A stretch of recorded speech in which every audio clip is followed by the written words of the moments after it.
Hi, and welcome to this latest immigration law update video. I've called this video Top of the UT Pops 2023. What I'm doing in this video is giving you a summary of the key reported upper tribunal cases of the year so far. I'm recording this video on the 15th of November 2023, so I'm sure there'll be more upper tribunal reported cases before the end of the year, but this is a summary of the key cases of the year so far. I've prepared these slides for the number 8 Chambers Autumn 2023 webinar, and below this video I'll put the link to the slide pack that was for that webinar that has other speakers' slides as well as my own, so hopefully that adds some extra value to you. For my free resources, do scan this QR code or click on the link and you'll get my free other webinars. You'll get PDF case law summaries and upcoming events. So do scan this QR code. I'll put it up again at the end of the video. So let's start with a case called TC from June of this year. The reason I'm starting with this case is it's one of my own. No, I'm joking. It is one of my cases, but I wanted to start with this case because this covers practice and procedure, but there's more to it than that. So it starts off the head note by looking at the practice statement. And it's the practice statement that gives the guidance for drafting appeal skeleton arguments. And this is a decision of the joint presidents. So TC was before the president of the upper tribunal and the president of the first tier tribunal. And what the head note says is that a practice statement compliant and focused appeal skeleton argument often leads to a more focused review and a more focused and structured first tier tribunal decision. So remember the importance of drafting a good appeal skeleton argument that complies with the practice statement. And the practice statement has 3 S's. Firstly, a summary of the case. Secondly, a schedule of the issues. And I always set out a schedule of what's in issue and also what's been conceded by the Secretary of State, and then your submissions. Then you're supposed to get a review from the Home Office, and the review is not supposed to be pro forma or standardized. It's supposed to be a meaningful review. So if you do a good skeleton argument and you only get a pro forma review that doesn't engage with it, I think you could probably ask for a direction on my HMCTS that the Home Office do a proper meaningful review. This will then lead to the tribunal doing an issue-focused determination. And I think from now on, we're going to see far shorter determinations from the first tier tribunal, which are very much focused on what is at issue. And that's going to be reliant on the parties identifying the issues. There's actually an appendix to this decision in TC where the president of the first tier tribunal, Judge Plimmer, sets out what a first tier tribunal decision should contain. That's probably a helpful appendix if you're drafting grounds challenging a decision, or if you're trying to defend an allowed appeal and you're drafting a Rule 24 response. This case is also important for a number of reasons. It looks at an Article 3 medical claim on psychiatric grounds. Our client has a serious psychiatric condition, and it was argued that his Article 3 rights would be breached on return to Zimbabwe. We relied on the CPIN in this case to show that the medicines he needs are not available in Zimbabwe, and the first tier allowed that appeal.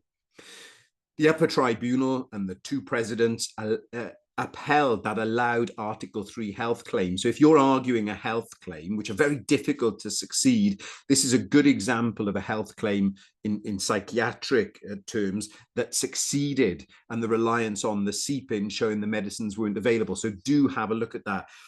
This was a deportation case, so it also involves some consideration of risk assessments in OASIS reports, and there's some guidance on that, particularly where somebody has a psychiatric condition. And the case cross-refers to another case of mine, a case called MA Pakistan in the Court of Appeal. So do have a look at that if you're dealing with cases involving OASIS risk assessments. Here's the extract, paragraph 31, in relation to OASIS risk assessments and how they should be reviewed, and the reference to MA Pakistan. And again, paragraphs 50 to 54 set out the issue with the Article 3 health claim, and the president of the first tier tribunal, Judge Plimmer, who wrote this decision, relies on her own decision in PS, which is very helpful in terms of health claims and Zimbabwe. One of the big issues over the recent year has been whether the upper tribunal retains a case or remits it to the first tier after finding an error of law. In 2022, in AEB, the Court of Appeal found that the upper tribunal had erred in keeping a case in the upper tribunal where they should have remitted it to the first tier tribunal because there had been an unfair hearing. The normal practice is, and this is paragraph 7 of the practice statement, is that if an error of law is found, the upper tribunal holds on to the case and will redecide it in the upper tribunal. Paragraphs 7(2)(a) and B give exceptions to that, and the exceptions are that where there's been an unfair hearing in the first tier tribunal, or where there needs to be an extensive fact-finding exercise, in those circumstances, they will remit to the first tier tribunal. Although in Begum, they clarified, look at 3 of the head note, that not every instance of unfairness will lead to a remittal, and they'll look at the nature of the findings made and what needs to be done effectively. So be prepared in the upper tribunal to address them on whether the case should be remitted, and focusing, don't just say, oh, well, yeah, it needs to be sent back just because you'd like it to be sent back, but addressing how it falls within paragraph 7.2(a) and B and the nature of the fact-finding exercise that is required. In a case called SSGA Iraq, the upper tribunal found that the tribunal cannot dispose of an appeal without considering the merits. This was a case where the Secretary of State had failed to comply and engage with directions, and effectively the FTT treated it as if she didn't oppose the appeal, which was an asylum appeal from Iraq, and the FTT judge allowed the appeal on that basis. The upper tribunal disagreed with that, and that's found that every judge seized of an appeal must reach his or her own decision in relation to the case. They also give some guidance in this case about deciding cases on the papers without a hearing, and it notes that a hearing should be held whenever credibility is disputed. Case called Sadiqa, this is from February of this year, deals with application errors in EUSS cases. This was an extended family member from overseas. They'd erroneously selected an EUSS application rather than an application under the EEA regulations. The upper tribunal upheld the dismissal of the appeal and found that the Secretary of State wasn't obligated to treat the application as one under the EEA regulations. They relied on the case of Batul and distinguished some unreported cases where it had been found that the Secretary of State should have considered it as an EEA application. In those cases, it was obvious that it was meant to be an EEA application, but in Sadiqa, there was nothing to indicate it was meant to be an application under the EEA regulations. And again, I've set out the head note there for you to have a look at. Osune, forgive my pronunciation, is about transitional appeal rights in Zambrano cases. Obviously, on the 31st of December 2020, the EEA regulations ceased to exist. Some parts of it were carried on through transitional regulations, and there is a distinction drawn in relation to appeals which arise before or against decisions taken before the 31st of December 2020, and those in relation to decisions taken after the 31st of December 2020. Do have a look at paragraph 38 of the decision in relation to that. For those appeals which arise before the 31st of December or against decisions taken before the 31st of December, you can appeal on the basis the decision was not in accordance with the EU treaties. So that encompasses Zambrano issues. And that was the position in this case. And actually, it's a good example of a Zambrano appeal that succeeded in the upper tribunal, finding that the British citizen carer would be obligated to leave. So have a look at that. Rexage is related to assumed dependency.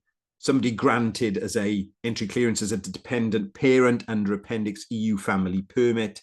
They're then granted limited leave as on the border under Appendix EU. Because they were treated as being granted at the border under Appendix EU, when they apply them for pre-settled status, they can continue to rely on the assumed dependency and don't have to establish dependency. Not in the slides, but have a look at paragraphs 14 to 17 of the judgment. This case goes back to 2022, but was only reported in 2023, and it's the case of Kutbuddin. And in this case, the upper tribunal find the requirement that an extended family member must show prior lawful residence in another member state is not a requirement of EU law, nor is it endorsed by the CJEU. It's a really helpful case in arguing Surinder Singh cases. And in paragraph 45, I always rely on paragraph 45 in my skeleton arguments. Upper Tribunal Judge Bruce relies on ZA from Upper Tribunal Judge Rintol. And it says this: the only legitimate questions were whether they had in fact done so, whether the EA national sponsor had exercised treaty rights while there, and whether family life had been created and strengthened during that period of residence. This is residence in Ireland with the extended family member. The term genuine is used by the CJEU simply in the sense that the exercise of treaty rights must have been real, substantive or effective, whether there was another ulterior or primary purposes, absence, abuse of rights or fraud of no concern to decision makers. Ahmed deals with historical injustices. Now, back in the case of Patel in 2020, President Lane distinguished between a historic injustice, like what happened to the Gurkhas, and historical injustices. Historical injustices are where an individual has had the wrongful operation by the Home Office of Immigration Functions, which has led to somebody suffering a detriment. That is something that is relevant to the proportionality balance, but in order to do, it's not a legal doctrine, as they say in the case of Ahmed, and you've got to establish that you've been a victim of the wrongful operation of immigration functions by the Home Office. The fact that they applied case law that has since been overturned does not establish the wrongful operation of her immigration functions. So if the Secretary of State was relying on case law that was good at the time, that's not a historical injustice. And also, you've got to show that you suffered as a result.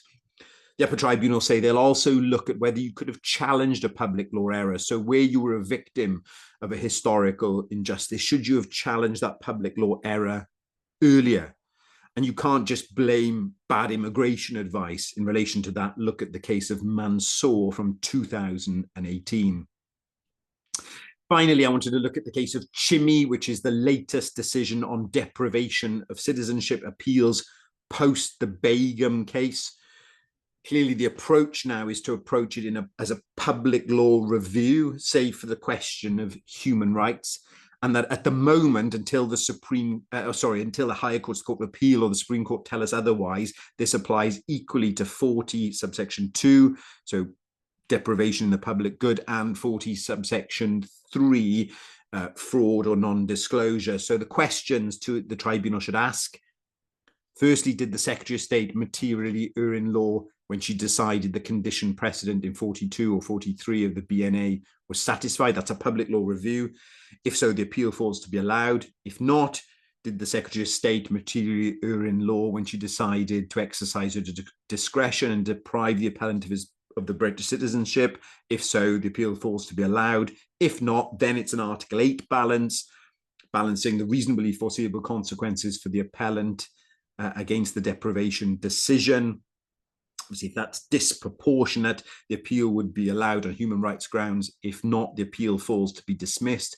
In terms of evidence, when looking at questions A and B, so that's the condition, precedent, and the discretion, in conducting like a public law review, the tribunal should look at the evidence that was before the Secretary of State, or evidence which is otherwise relevant to establishing a pleaded error of law in the decision.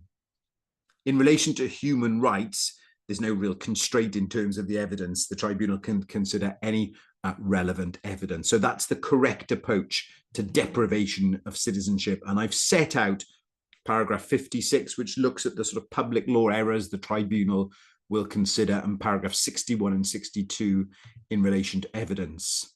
Again, for any free resources from me, click on the link, scan the QR code. This was a very fast summary of the key cases of the year so far. I hope that's been helpful to you. Thanks a lot.